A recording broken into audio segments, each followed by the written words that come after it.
Mirëmbrëma, mirë se vini në ora e fundit. Arben Ahmetaj do të shkojë në gjyq për inseneratorin e Elbasanit me 3 akuza: korrupsion, pastrim parash dhe fshehje pasurie. SPAK mbylli hetimet për ish zëvendës kryeministrin që është në Arati dhe i komunikoi zyrtarisht akuzat avokatëve të tij. Të pandehur në këtë fraksion të dosjes janë edhe 9 persona të tjerë, mes tyre ish bashortja dhe bashkëjetuesja e Ahmetaj, si dhe biznesmenët e inseneratorëve Zoto dhe Mërtiri.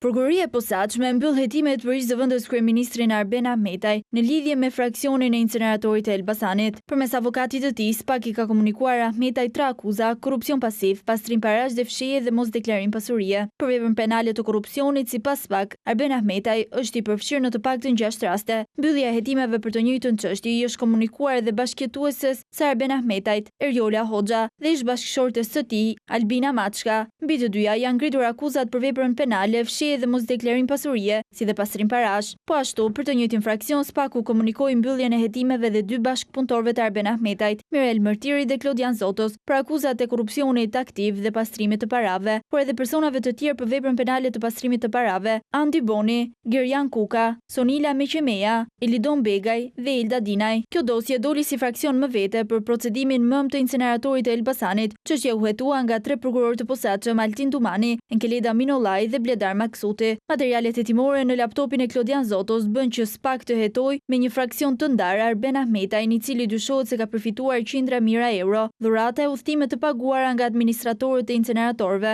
Ahmetaj dyshohet se ka ndërmarrë një mori aktesh në funksionet e tij si ministër për t'i mundësuar këtyre sipërmarrësve lidhjen e kontratave koncesionare. Arben Ahmetaj është shpallur në kërkim nga prokuroria e posaçme prej muajit korrik të vitit 2023, ndërkohë që organi akuzës ka vendosur në sekuestro disa prona në emër të tij dhe familjarëve të tij. Për inseneratorin e Elbasanit është dënuar me vendim të formës së prerë ish ministri i mjedisit Lefter Koka me 6 vite e 8 muaj burg, si dhe Alqi Bllako me 2 vite e 8 muaj heqje lirie. 2 biznesmenët e ndërtimit të inseneratorit të Elbasanit, Klodian Zoto e Mirel Mërtiri, janë dënuar përfundimisht me 6 vite e 8 muaj burg, ndërsa administratorja Stella Gugallia u dënua me 4 vite e 8 muaj. Të 3 këta persona vijojnë të jenë ende në kërkim, pasi nuk janë gjetur nga policia, po kështu antarët e Komisionit të Vlerësimit të Ofertave, Jonida Zeqo e Pullumba Beshi, u dënuan me 2 vite e 8 muaj burg, ndërsa Bardhyl Cabiri 2 vite heqje lirie dhe Serafin Papa me 1 vite 4 muaj burg. 8 marsi grave nuk vjen me lule për Partinë Demokratike. Zëdhënësia e fushatës së fundit dhe kandidate për deputete në Durrës, Jola Ysaj, ka deklaruar shkëputjen e plots nga Partia Demokratike, duke akuzuar kupolën drejtuese të partisë për klientelizëm, mungesë demokracie dhe misogjini. Ndërkohë, Albana Vokshi merr mbështetje nga forumi i grave të Parlamentit Evropian, por gënjen hapur kur i mbashkangjit një rezolutë të vjetër prej 4 muajsh.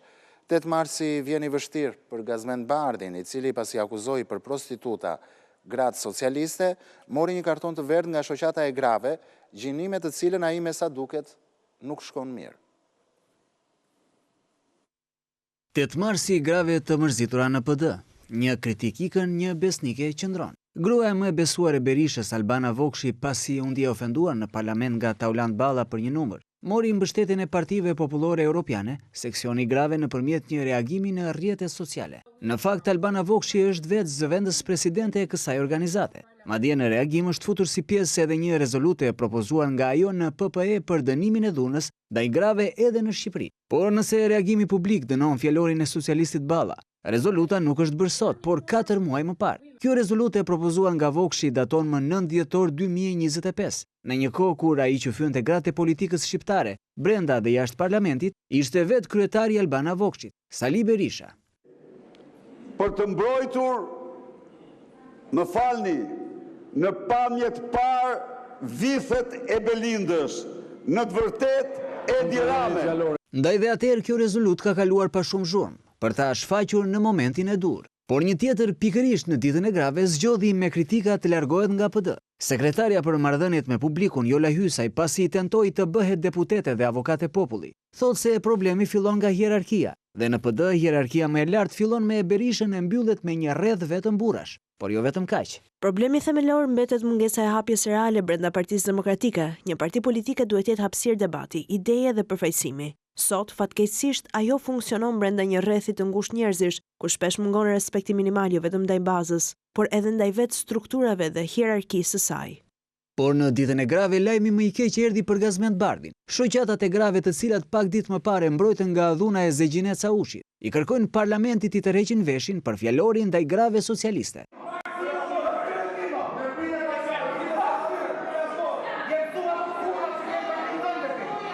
Fitoria e gazit zgjati vetëm 3 ditë. Ati përfundimisht nuk i esën me gratë. Pas miratimit nga parlamenti, zëvendës kryeministri Albana Kurçiu dhe 6 ministrat e rinj bën sot betimin tek presidenti i Republikës. Nga sot, 7 qeveritarët nisin ushtrimin e detyrave të reja.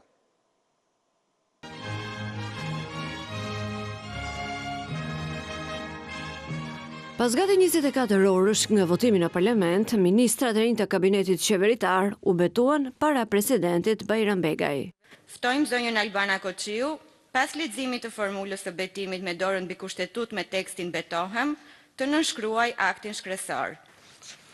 Betohem.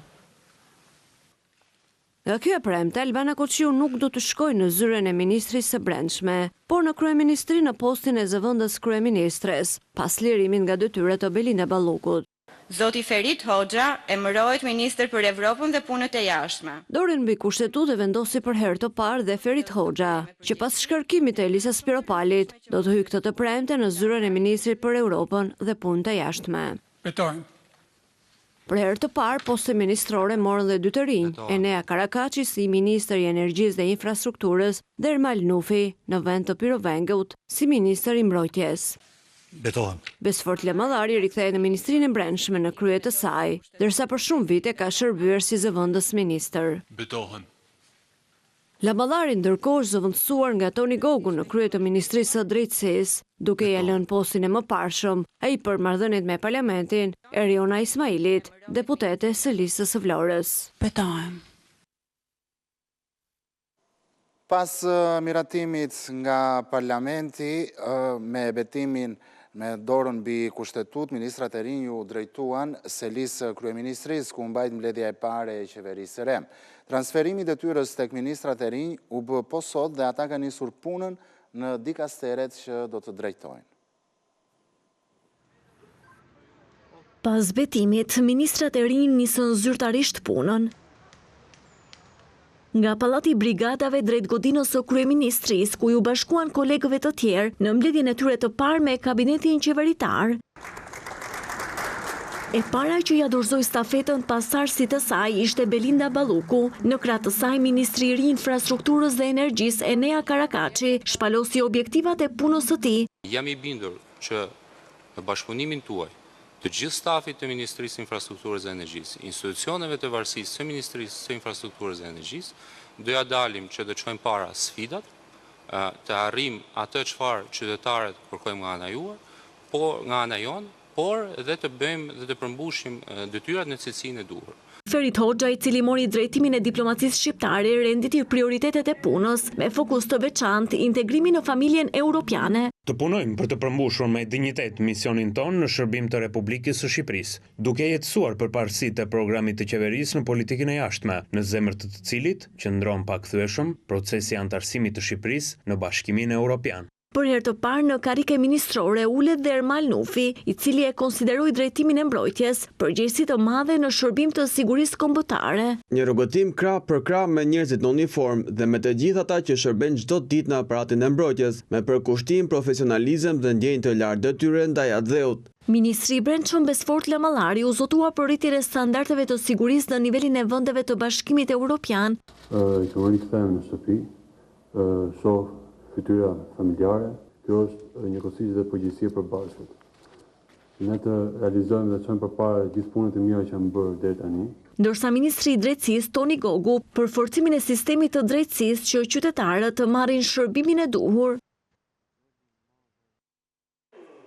Ish zëvendës kryeministrja Belinda Balluku ka folur për herë të parë më shumë se 2 muaj pasi u vu në akuzë nga SPAK për mosbarazi në tendera. Ajo tha se ndryshe nga të tjerët, kishte zgjedhur eshtjen dhe jo sulmin ndaj drejtësisë, duke lënë atë të qetë e tonde pavarësisht sulmeve publike dhe shpifjeve.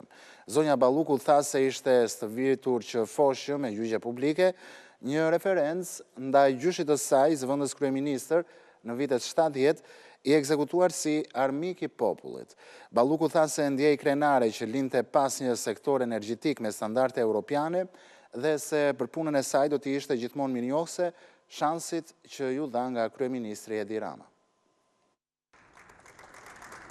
Në ceremoninë e kalimit të stafetës Enea Karakaçit në krye të Ministrisë së Energjisë dhe Infrastrukturës, ish zëvendës kryeministrja Belinda Balluku komentoi hetimin e SPAK ndaj saj, ndërsa nënvizoi se nuk ka qenë e nuk do të jetë kurrë pengesë për drejtësinë. Unë besoj te kjo drejtësi dhe nuk do më dëgjoni kurrë as ta lavdoj, kur ajo godet kundërshtarët e mi politik, pasi unë nuk kam kundërshtarë të tjerë, dhe as ta anatemoj kur kjo drejtësi mund të prek interesat e mi personal. Nuk do më dëgjoni kur që të përmend prokurorë e gjyqtar, pasi unë besoj që ata duhet bëjnë detyrën e tyre ashtu si që kam bërë dhe unë. Dhe secili duhet jetë i lirë për të vendosur dhe për të gjykuar, pa qenë indikuar nga gjyqjet publike, nga gjysmë të vërtetat, nga të pavërtetat apo nga gënjeshtrat. Nxis që hetimi që ka nisur prej muash ndaj meje dhe që nuk e kam penguar kurrë, as në pozicionin tim si ministër apo si zëvendës kryeministër, dhe as në pozicionin tim si qytetar i lirë i Republikës Shqipërisë, të vijoj për të nxjerrë të vërtetën sipërfaqe. Balluku tha se nuk ka patur e nuk ka lidhje me korrupsionin, ndërsa theksoi se ndaj saj është bërë gjyq publik. Unë nuk kam as 300, as 30 dhe as 3 apartamente. Nuk kam as 1, as 2 jate. Nuk kam as limuzina, as helikopter dhe as avion. Por të gjitha këto janë pjesë e një gjyqi publik, i cili fatkeqësisht bëhet me lehtësinë më të madhe në këtë vend, por për të thënë të drejtën, unë jam rritur me gjyqjet publike. Dhe ndoshta kur rizi ma mban, më mirë se kujdo tjetër gjyqin publik, pasi jam trajnuar dhe kalitur që e vogël. Përpara stafit të ministrisë, Balluku tha se do e vijoj rrugëtimin e saj politik, derisa e vërteta të dalë në pa. Unë mendoj se ju do ta kapërceni të gjithë këtë situatë, duke më lënë mua që të vazhdoj rrugtimin tim, patjetër politik, por edhe personal, për të ndjerë një të drejtë dhe një të vërtet në dritë. Balluku rikujtoi punët e bëra në Ministrinë e Infrastrukturës dhe Energjisë, nga besimi që i dha Edi Rama deri tek porosia që kishte për Enea Karakaçin. Enea është rritur në këtë ministri, ka kaluar nivelet ndryshme, duke u kthyer kështu në një provë të gjallë të zhvillimit të aseteve të administratës publike. Dhe se si vizioni Edi Ramës sot ka arritur pikërisht aty ku duhet të arrijë një administratë europiane për të nxjerrë drejtuesit politik, siç janë ministrat, nga vetë radhët e kësaj administrate. Enea nuk është as shoku im, as e kam sjellun, por e kam gjetur këtu dhe unë them se Enea duhet jetë një frymëzim për secilin nga ju. Pas dështimit të zgjedhjes presidentit në afatin kushtetues, presidenti Osmani shpërndau parlamentin. Kosova futet në një tjetër cikël krize institucionale, duke shkuar në zgjedhje të parakohshme për herë të tretë në 2 vite. Kurti thellon përplasjen duke çuar në gjykatën kushtetuese dekretin e presidentes.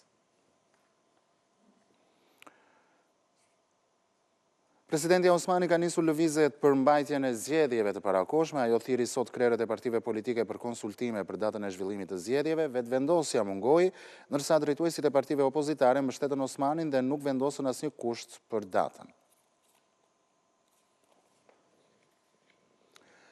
5 persona të tjerë janë zbuluar nga prokuroria e posaçme si pjesë e grupit kriminal që trafikoi 490 kg kokainë përzier me plek kimik nga Kolumbia në Shqipëri. Ngarkesa u kap nga policia në Frakull të Fierit në nëntor të vitit 2022. Prokuroria e posaçme kundër korrupsionit dhe krimit të organizuar ka zbuluar 5 persona të tjerë, si pjesë e grupit kriminal që trafikoi nga Kolumbia në Shqipëri 490 kg kokainë të përzier me plek kimik. Ngarkesë kjo që u gjet në Frakull të Fierit në nëntor të vitit 2022. Sipas SPAK, policia ka arrestuar Klevent Gjolena, ndërsa masën e re të arrestit në burg u ka komunikuar në qeli Aldizonjës dhe Musa Gjikolës. Në kërkim janë shpallur Kevin alias Arjan Margjoni dhe Durim Keqi, ky i fundit me precedent penal në Shqipëri dhe Itali. Autoritetet italiane kanë cilësuar Durim Keqin si pjesë e mafias shqiptare dhe me rrezikshmëri të lartë. Ai është dënuar nga gjykata e Gjenovës në Itali në vitin 2013 me 9 vjet e 7 muaj burg. Rezulton se Aldizonja u arrestua me urdhër të SPAK më 17 nëntor 2024, pas zbulimit të një laboratori kokaine në Qerek dhe një tjetrit e Kodra e Diellit. Ndërkohë edhe Musa Gjikola rezulton të jetë arrestuar më 11 korrik 2025 si pjesë e një grupi kriminal që trafikonte drogë, por edhe që ndërhynte në sistemin gjyqësor me pretendimet se mund të ndikonte te vendimet. Në fillim të shkurtit të këtij viti, Musa Gjikola u shpall fajtor për kryerjen e veprës penale ushtrimi i ndikimit të palishëm ndaj personave që ushtrojnë funksione publike dhe u dënua fillimisht me 1 vit e 6 muaj burgim. Sipas SPAK, hetimi u nda në një procedim pa emër ku u zbulua se Klevent Gjolena, Aldizonja dhe Musa Gjikola tashmë të arrestuar dhe 2 të shpallurit në kërkim, Kevin Margjoni dhe Durim Keqi, janë pjesë e grupit prej 10 personash që trafikuan kokainën nga Kolumbia në Shqipëri të përzier me plek kimik. Për këtë rast në qershor të vitit 2024 u dënuan me 89 vite burg nga gjykata e posaçme Nikolin Gjolena, Viktor Cervanaku, Engi Ferati, Klajdi Kodra, Bledar Matoshi, Denilson Cervanaku, Zenel Cervanaku, Redion Meshi, Julian Malaj dhe Marildo Rona. Nga hetimet rezultoi se lënda narkotike u fsheh dhe u transportua nëpërmjet një ngarkese me ple organik artificial, e paketuar dhe ngarkuar në një kontenier, që u transportua nga Kolumbia në portin e Pireut në Greqi dhe më pas në drejtim të portit të Tivarit në Malinezi. Në rrugë toksore ngarkesa u fut në Shqipëri më 19 shtator 2022 dhe pasi u zhdoganua në doganën e Tiranës, u transportua në fshatin Frakull e Madhe në Fier, ku dhe u sekuestrua. Aeroporti ndërkombëtar i Tiranës dhe Lagardère Travel Retail prezantuan këtë mundësi të reja punësimi në këtë aeroport. Mbi 200 të rinj, nëpërmjet aplikimit mund të punësohen në fusha të ndryshme si operacionet e aviacionit, shërbimin ndaj klientit apo inxhinier mekanik. Të rinjt nuk do të fitojnë vetëm një mundësi punësimi, por edhe trajnime të shumta. Aeroporti ndërkombëtar i Tiranës në bashkëpunim me partnerin e tij Lagardère Travel Retail Albania organizoi një ditë të hapur rekrutimi duke mbledhur kandidatë të interesuar për mundësi punësimi brenda ekosistemit të aeroportit. Aktiviteti synoi të lidh kandidatët me mundësitë e punësimit në fusha të ndryshme si operacionet e aviacionit, shërbimi ndaj klientit dhe sektori travel retail, duke prezantuar njëkohësisht zhvillimin e shpejtë të aeroportit ndërkombëtar të Tiranës dhe nevojën në rritje për profesionistë të rinj. Në fjalën e tij, drejtori i burimeve njerëzore në TIA, Sokol Kreqi, theksoi se rritja e vazhdueshme e aeroportit ndërkombëtar të Tiranës po krijon mundësi të reja për profesionistët që duan të ndërtojnë karrierë në industrinë e aviacionit. Ju ftojmë gjithë që të aplikoni në portalin ton dhe në QR kodin që kemi shpërndarë ditën e sotme, si shikoni pjesëmarrja shumë e madhe. Rritja e aeroportit bëhet me njerëz dhe vetëm për këtë vit kemi buxhetuar 250 vende të lira pune. Janë pozicione të ndryshme si agent skaneri, agent check-ini. Kemi edhe pjesën e infrastrukturës në investime ku janë inxhinier mekanik, inxhinier civil, arkitekt të ndryshëm, kështu ju lutem shihni pozicionet që janë në portalin ton dhe aplikoni. Sfida është që të punësojmë njerëz, po jo vetëm, edhe të trajnojmë ato. Ndërkohë CEO i Lagardère Travel Retail theksoi rëndësinë e zhvillimit të një force pune të fortë, ndërsa aeroporti vijon të rritet. Legardet Travel Retail është krenare që është partner e aeroportit ndërkombëtar të Tiranës në mbështetje të rritjes së tij dhe në krijimin e një mjedisi të gjallë tregtar për udhëtarët, ndërsa numri i pasagjerëve vazhdon të rritet. Nevoja për profesionistë të aftë dhe të apasionuar bëhet edhe më e rëndësishme. Dita e sotme e rekrutimit na jep mundësinë të takojmë kolegë të mundshëm të së ardhmes dhe t'i prezantojmë me botën dinamike të Travel Retail. TIA, aeroporti më i madh në Shqipëri dhe pjesë e grupi Kastratit, por realizon investime të rëndësishme në zgjerimin e terminalit, përmirësimin e infrastrukturës dhe modernizimin e shërbimeve. Gjatë aktivitetit, ekipet e burimeve njerëzore nga TIA dhe Legarder Travel Retail ofruan informacione për pozicionet e hapura, procesin e aplikimit dhe mundësitë e zhvillimit profesional, duke bashkëbiseduar me kandidatët e interesuar për karrierën në industrinë e aviacionit.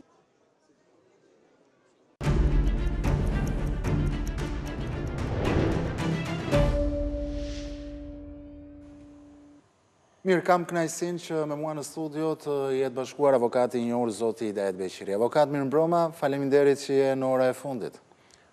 Mirë se jeta, faleminderit për ftesën. Avokat, në 12 mars opozita do protestoj para parlamentit dhe Berisha kësaj here, me sa duket ka një argument të fortë politik kundra Ramës, duke kërkuar largimin e tij pasi Rama është duke na dhënë pasaportën serbe dhe jo atë europiane, siç në fakt Rama ka premtuar. Por pavarësisht tani të gjitha kundërshtive që ti ke patur për Berishën në publik, besoj se kësaj here Berisha ka një kauzë të fortë nacionaliste dhe adetare, po deshet ju, dhe besoj se ndoshta edhe ju do i bashkoheshit në këtë protest, apo ja? Po, kauzë interesante. Po, ja kështu është, domethënë, kur i nxirr kemët vetë, edhe Berisha e di që e ngacmon shumë kjo çështja serbe, e ngacmon shumë se është tërësisht serb, edhe kemi argumentuar pse është serb, ai mundohet tashme që këtë mision që ka marrë dhe që vazhdon ta kryej, ta pasoj diku tjetër, edhe që të quhet, domethënë që është kundër Serbisë, derisa thotë që Rama do na çojë neve, thotë do na japi pasaportat serbe. Por në fakt kjo është dëshirë e Berishës, ai dëshirë ka patur që Shqipëria edhe shqiptarët të bëhen pjesë e Serbisë, edhe këtë ai e tregoi kur ushtria çlirimtare e Kosovës u formua edhe filloi atë luftë vigane për ta çliruar Kosovën nga sundimi mbi 100 e ca vjeçar serb edhe për të marrë pavarësinë e Kosovës, ai ushtrinë çlirimtare të Kosovës e quajti terroriste, e quajti pjellë të organizatave famkeqe që duan të marrin qaf popullin e Kosovës, edhe nuk e lënë domethënë atë popull që të rrinë në Serbi e tjera. Dhe është pikërisht domethënë ky njeri të cilin e kemi theksuar, dhe nuk e kemi theksuar me thashe theme, po e kemi theksuar me gjenez, me prova, me faktet pa diskutueshme, që edhe genin e vete ka serb, me baba serb, vllane ka, domethënë, kriminal lufte, siç është Radovan Karaxhiçi, një kriminal nga më të rëndët e luftës, dhe që për fatin e keq ka një ngjajshmëri të jashtëzakonshme dhe s'ka nevojë të bësh as ADN atyre të dyve. Por nga ana tjetër edhe gjithë veprimtaria e Berishës ka qenë serbe. Nuk kam fjalën këtu thjesht dhe vetëm se e ka gruan serb, vjerrën serbe. I ka realisht ata, domethënë i ka me kombësi serbe. Apo nuk flasim vetëm për të thënë që motra e milicës e vjerrës tia ka qenë bashkëpunëtorja më e afërt e Rankovicit. Shqiptarët e dinë të Kosovës e kush ishte Rankovici, e çfarë krime ka bërë ai kundër shqiptarëve të Kosovës. Po këtu e kam fjalën edhe për të tjera aktet të tij. Ai që është në fillimet e tij, domethënë sa e pru në pushtet serbët. Nga ana tjetër dhe ai i mbajti serbët. I mbajti sepse në kohën e luftës që bënte Serbia kundër Kroacisë dhe pastaj më mbrapa kundër Bosnjës dhe më mbrapa kundër Kosovës, ky ndërtoi marrëdhënie me Arkanin, me kriminalin më të rënd të luftës dhe nëpërmjet tij dhe bandës së Miloševićit ai bëri trafikun e armëve, të karburanteve e tjera, e furnizoi armatën serbe me të tilla. Dhe një armik i betuar i tillë arriti sa neve na sfidoi, ai e sfidoi Shqipërinë dhe shqiptarët haptas, domethënë edhe atë detarin ton, edhe nuk doli një burr që të vinte në kryeministrinë, mund të bënim atje, domethënë mund të bënim hatan, kur ai na mori Fazliçin dhe na i uli në mbledhjen e Këshillit Ministrave të Shqipërisë. Fazliçi ishte bashkëpunëtori mi afërt i Slobodan Miloševićit, miku i ngushtë i Lazarovićit, të cilët të dy mbështesnin Serbinë edhe ishin, domethënë, dy bashkëpunëtor kriminal lufte duhen konsideruar, të dy ata, dhe ky na i ulte ne në tavolinë aty të kryeministrisë dhe ky e futi vajzën e vetë bënde trafik me Lazarovićin edhe me Fazliçin, duke i vjedhur Shqipërisë 105 milion euro. Dhe një njeri tillë, pra, duke ditur që është i kalbur edhe një njeri anti-shqiptar i dukshëm, ai domosdoshmë të tëra aktet që bëjnë shqiptarët këtu brenda, edhe që bën kryeshqiptari Edi Rama, të cilën ai mundohet me tymnaja ta zvoglojë atë madhështinë e tij në raport me të qenurit burr shteti në këtë vend, dhe që Shqipërinë e ka çuar në maje nga më të lartat, sepse na ka bërë partner të denjë të Shteteve të Bashkuara të Amerikës, na ka bërë që ata na shikojnë me syrin sikur ne të ishim një republik në kuptimin e vërtet fjalës amerikane. Dhe ai kur shikon Edi Ramën në krahët të Donald Trump dhe shikon Shqipërinë në këto maja, domosdoshmë do mundohet që ta uli. Kur shikon që Shqipëria po futet në Bashkimin Evropian edhe është në prag të saj dhe gjithë raportet janë nga më pozitivet, ky domosdoshmë me kriminalë të tjerë këtu brenda vendit dhe me ndihmën e Serbisë, ky do mundohet ta zvoglojë këtë madhështi të Shqipërisë dhe të shqiptarëve, por nuk mundet. Për integrimin e Shqipërisë në Bashkimin Evropian, avokat Berisha, Beleri dhe Meta nga stacioni numër 313 është një trio që shpesher flasin kundër Shqipërisë dhe shqiptarëve, mundohen që ta paraqesin vendin jo të gatshëm për të hyrë në Bashkimin Evropian, ndërkohë që të kundërtën ka thënë vetë Brukseli nga ana tjetër. Por çfarë i bashkon këta të tre kundër Shqipërisë dhe shqiptarëve? Vetëm mllëfi i madh që kam pikërisht për kryeministrin Rama, apo ka diçka që shkon ndoshta më tepër se kaq?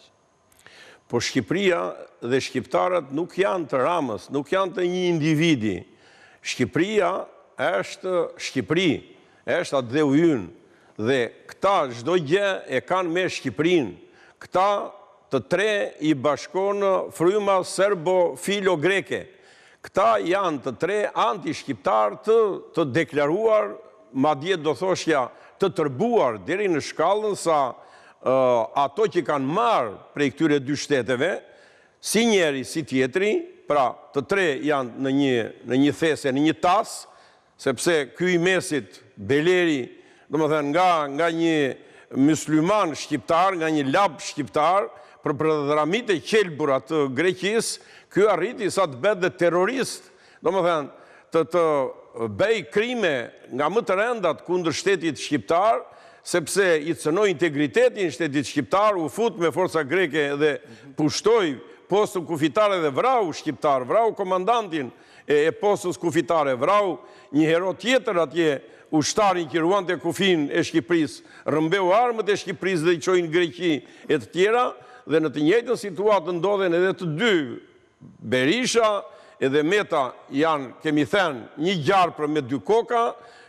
Meta është pjellë e Berishës në çdo anë, dhe Berisha pa veten tek Meta, pa e mbajti afër, edhe e çoi deri në ato poste që e çoi, kështu që këta i bashkoi anti-shqiptarizmi, këta i bashkon thjesht dhe vetëm ajo që kanë marrë mision nga Serbia dhe Greqia, që Shqipëria me çdo kusht, sa hedh një hap pozitiv, sa ka një përparim, sa ngjitet në majat e larta dhe merr vlerësime nga më të shkëlqyerat, nga gjithë faktorit ndërkombëtar, sa Shqipëria bëhet një faktor stabiliteti për gjithë Europën dhe vërsulen gjithë kryetarët e shteteve të botës vinë në Shqipëri, këta domosdo pastaj do fillojnë do gjejnë vjega, do gjejnë poshtërsi, do gjejnë molotov, do gjejnë krime që do bëjnë, do gjejnë akuza se zëvendës kryeministrja s'ka bërë gabime në tendera e tjera, për të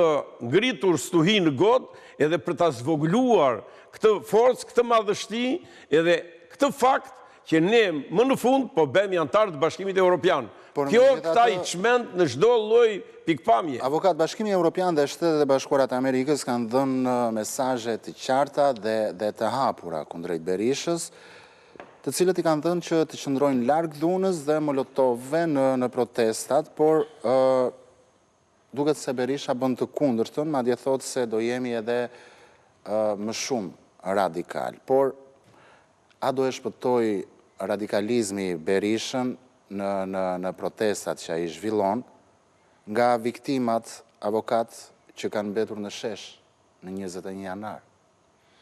Këtu nuk është problemi i atyre që kanë ngrirur 21 janar, se po t'ishte për ta, do më thënë vetëm për sheshin e 21 janarit, kjo do t'ishte, do më thënë, gjeja me vogël në ato malin e math me krime që ka kryer Berisha.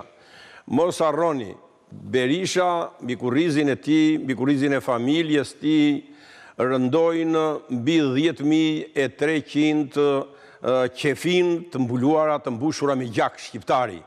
Pra i ka quar në varret e Shqipërisë me urdhrin e tij, me dorën e tij, me organizatën e tij kriminale, me familjen e tij kriminale, 10.300 vrarë.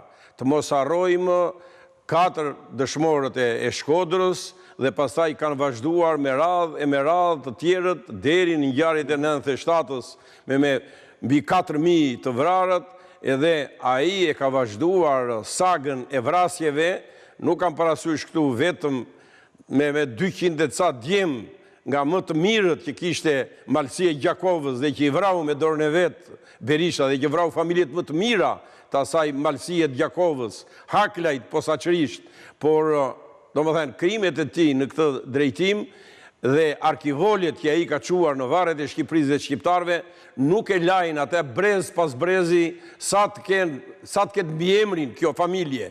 Kështu që në këtë aspekt ai e di sa vrasje ka bërë në këtë drejtim, edhe 21 janari është një krim shtetëror, e cila duhet filluar që këtu pse, se fillohet nga krimi shtetëror dhe pastaj vihet edhe te krimet e tjera shtetërore të saj. Mirë po, mendoni ju se SPAK po trëmbet nga molotovët e Berishës për t'i shkuar deri në fund? Nuk është thjesht molotovi që i tremb SPAK-un, apo ata që e drejtojnë SPAK-un. Problemi është që sistemi drejtësisë në këtë vend, gjyqësori dhe prokuroria e këtij vendi janë kapur aq keq sa po ta dinë të vërtetën Shqipëria dhe shqiptarët, do kërkonin të tjera rrugë për ta zgjidhur këtë çështje. Në çfarë aspekt? Në aspektin që ai i ka korruptuar në shkallën më të lartë, po jo thjesht dhe vetëm korrupsion lekësh. Ai ka korruptuar, i ka bërë dhe agent grekëve. Ai e di ke ka vendosur kryetar gjykate. Ai e di madje edhe kush është ai që është vendosur kryetar gjykate që do gjykojë dhe po gjykon Berishën. E di ç'lidhje ka ky me Greqinë. Ku e ka ngrënë çorbën e prishur e tjera, dhe të tillë ka plot dhe në SPAK, dhe prokurorët SPAK, të cilët ai ka bërë agent Serbisë, edhe përjedhoi, ata janë të trembur se ky u nxjerr dosjet, sepse ky nuk të vendoste në detyrë. Ky, megjithatë që më shumë i ngjan Karaxhishit se Saliut, Argita Berisha, ajo si shef e kuadrit që ka qenë, ka ditur t'i përzgjedhi edhe t'i fusi në darën e kësaj familje kriminale një numër të konsiderueshëm prokurorësh dhe gjykatësish, të cilët kur vjen problemi që ta hetojnë Berishën, u dridhet mishi, sepse e din që ai mund t'u anxjeri Orllekun. Dhe kjo kërkon me çdo kusht një pastrim radikal të atyre që kanë në duar dosjet e Berishës. Ata nuk duhet i mbajnë me këto dosje, duke filluar nga ajo zonja prokurore që ka vrasjet e Tropojës dhe që kur nuk mund të qoj deri në fund ajo atë çështje. Në 2019 deri më sot e mban zvar, ose dali vetë në pension, ose sa vdesi Berisha, po kur nuk i qonë në gjyq këto çështje. Këtu problemi është duhet shpejtuar që të futemi në Bashkimin Evropian. Futja e Shqipërisë në Bashkimin Evropian është vdekja e Saliut, vdekja e Ilir Metës, vdekja e Belerit, e gjithë kriminalëve të tjerë, qofshin ata prokuror gjykatës që bëjnë një punë anti-shqiptar, janë tradhtar të kombit ton, edhe po e dëmtojnë jashtëzakonisht rënd Shqipërinë dhe shqiptarët, sepse futja në Bashkimin Evropian do ta bëj pastaj këtë Shqipëri më të kontrolluar, më të monitoruar, edhe nga organet ligjzbatuese, edhe nga gjykata e Strasburgut akoma më mirë, po edhe nga institucionet e tjera ligjzbatuese të Europës, të cilët të vinë dhe të bëjnë jo vetëm mbikëqyrje edhe revizionim si përfaqësor, po thellësor të këtyre njerëzve që nuk çojnë në bankun e të akuzuarve një kryekriminal lufte, i cili ka bërë gjenocid në këtë vend, i cili ka bërë vrasje masive në këtë vend, i cili është për në gjykatën ndërkombëtare të Hagës, dhe jam i bindur që ata do ta marrin dhe ta çojnë Sali Berishën në gjykatën ndërkombëtare të Hagës, gjykatë speciale do ngrihet për të, se gjykatë speciale do thyerja e embargos karburanteve dhe të naftës, gjykatë speciale do trafiku i armëve për Hamasin e për Bin Ladenin, gjykatë speciale në Hagë kërkon atentatin ndaj ambasadores Mariza Lino edhe hedhja në erë e ambasadës amerikane, plus grushti i shtetit në Shqipëri dhe plus ato mirat vrarët që ai, domethënë, i mbushi varret e Shqipërisë me djem dhe vajza të reja. Dhe kur do bëhet kjo avokat? Po, është shumë shpejt është kjo. Fundi i Berishës është jashtëzakonisht tragjik. Fundi i familjes Berishës është jashtëzakonisht tragjik. Jo thjesht dhe vetëm nga pikpamja ligjore, po ai ka probleme të rënda me historinë, ai ka probleme të rënda me popullin shqiptar, ai ka 10.300 gjaqe që nuk i mban dot në duar, janë mbushur arkivolet e Shqipërisë me gjak Berishe, kështu që fundin e ka me të vërtet tragjik ai dhe familja e tij.